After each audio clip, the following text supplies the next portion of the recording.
Hey everyone, so I guess we're supposed to be sharing our codes and what we found in common with the two different transcripts.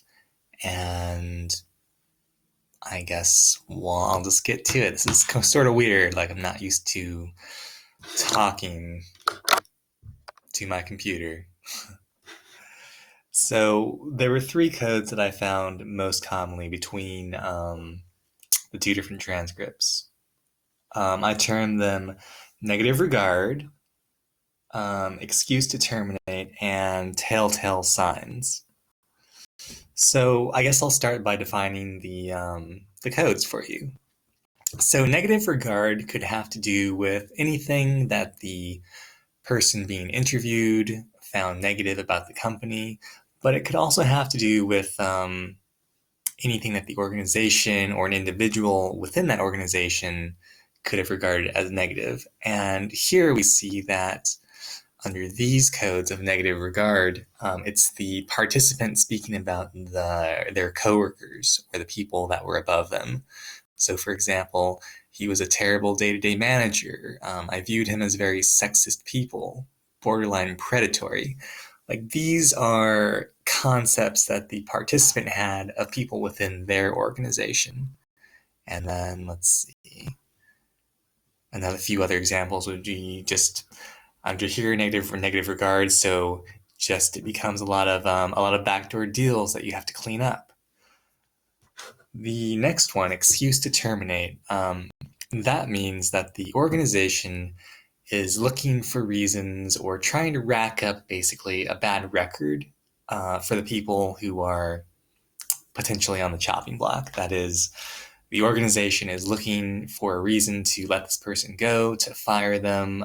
They're trying to really just manufacture, in some ways, reasons that this person can be let go. Reasons like motivations to where the company itself isn't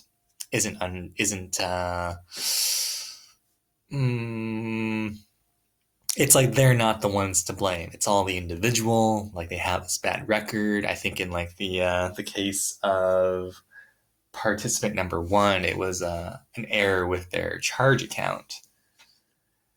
So let's scroll down and see.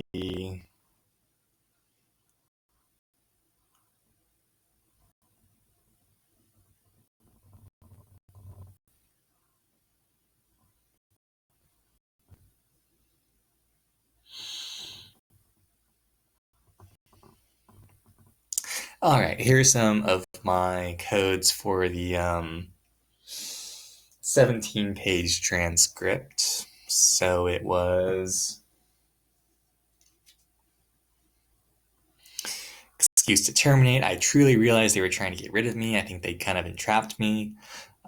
Excuse to terminate. And then while I was on that vacation, my boss suddenly decided it was very important to have a number of critical meetings with me. They did a really good job of making it uncomfortable for me. So it's like, it's all effort that's designed to push the individual out, either by making them uncomfortable or by creating quote unquote legitimate reasons as to why it's just not working out. And then in the first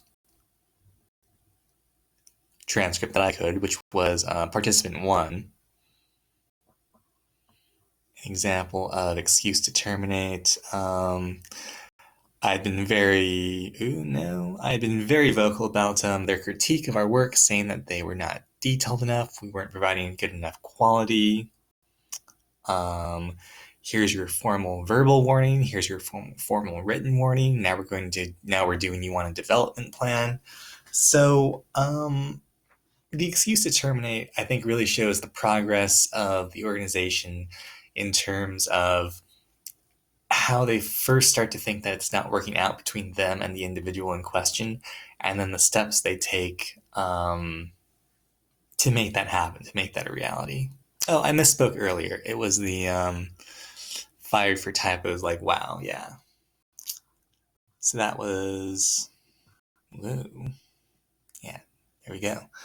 And then, like, the last code that I thought popped up most commonly between the two transcripts was telltale signs, meaning signs that things were not going well for the individual within the organization and that they basically saw the end coming. And here I have some signs where it says, I really felt like I should have left sooner. I had been interviewing. I had been interviewing and they offered me a job that week. And it has to do a lot with interactions between like the individual and their superiors, as well as I guess how they're really feeling within the organization. Like here's another one, like the nail was kind of put in the coffin as far as the promotion. Like didn't get the promotion, maybe things aren't going well. You see the writing on the wall. Yeah.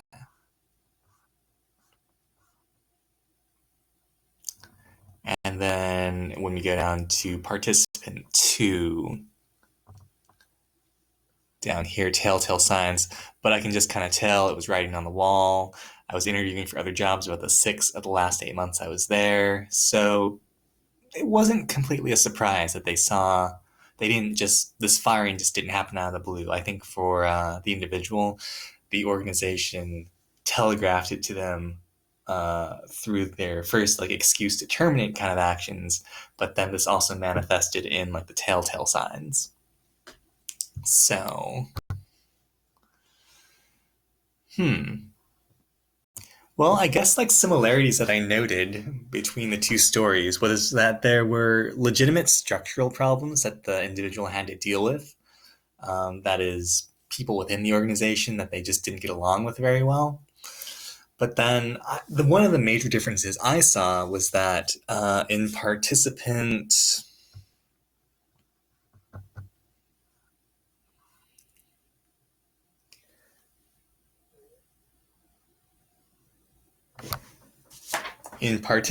two's transcript, the one that's 12 pages long, I got the distinct impression that they were someone who was unpleasant to work with in some ways, that they were always insistent that not so much that like you always had to stick to protocol, but that they were always right about everything. And based on some of the readings I did, I just got a sense that they were a person who may not have been as high monitoring as others. Because I did have several codes where, like I said, only I am right. Nobody wants to go through and do the work to do it right. Um, and I did get like a sense of like they had a bit of a superior. This is my read of it. I had a sense that they had a bit of a superior attitude about their work. Well, it's like I'll do it that way, but you're wrong. You know. And I thought it was very telling that they stood up in a meeting in front of everyone and said something that they knew would be embarrassing to their superior.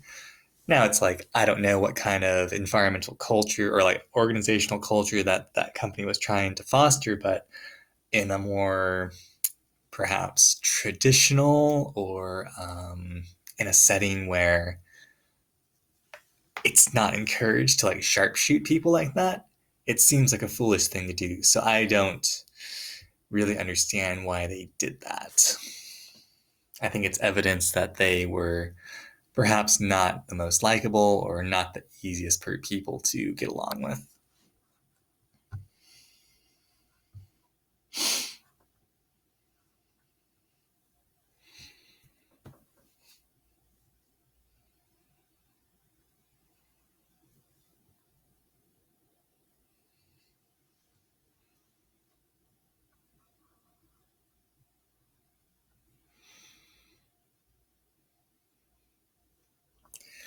But oh, yeah, another thing that was pretty telling was that when the organization became unhappy with the individuals, it seemed clear that they started taking steps to facilitate their removal. And, you know, it's debatable how legitimate these reasons were, but I guess on paper, it quote unquote kind of worked out for the company because they were able to fire or let these individuals go. And then they had created a narrative that there was indeed something lacking in the person's work, or, you know, with the case of participant number two, that might have just been like an accepted bit of culture within that workplace, because he mentioned, or I'm just kind of using he as like a, I don't know if it was a man or a woman, but they said that the new boss came in, basically fired a bunch of people, brought in their own team, and like that was just the way it was going. So it didn't seem like they were entirely surprised that they ended up getting pushed out, as they said it. But then, also that particular person, they said they had been pushed out. They felt they had been pushed out of multiple jobs across multiple industries. So if the jobs are different, the industries are different, then the common denominator is, of course, the person. So that leads me to believe that perhaps there's just something about the way that they conduct themselves or their personality that um, makes them more difficult to work with than the average person.